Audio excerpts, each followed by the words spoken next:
అంటే ఇవన్నీ ఏంటంటే సినిమాల్లో చెప్పిన డైలాగులు. అవి ఎందుకు చెప్తున్నానంటే సందర్భానుసారంగా చెప్తున్నాను. ఖచ్చితంగా మీరు అద్భుతమైన పాలన చేసి కనుక ఉండుంటే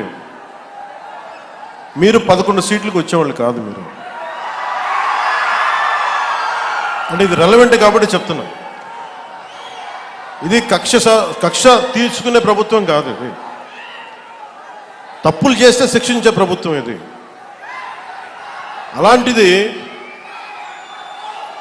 అంటే ఇది ఎందుకు చెప్తున్నానంటే మీకు వినండి మళ్ళీ అరవండి. మీ ఉత్సాహాన్ని కాదని మీరు వినండి. అంటే మీరు అరుపులు అరుచుకుంటూ వెళ్ళిపోతున్నారు, వాళ్ళు ఏమో బెదిరిస్తా ఉన్నారు, కోస్తామంటున్నారు. మళ్ళీ మీ ఎర్ర జెండా శక్తి తెలియదు వాళ్ళకి. మీ గుండెల్లో ఉన్న ఆ వేడి రక్తం గురించి తెలియదు వాళ్ళకి. అంటే కడుపు కాలి ఉన్నవాడికి కష్టపడి పనిచేద్దాం అనుకున్నా మళ్ళీ తిరిగి కోపం తెప్పించుకోండి. పని చేసుకుని తల ఉంచుకొని పని చేసుకుంటూ వెళ్ళిపోతున్నాం.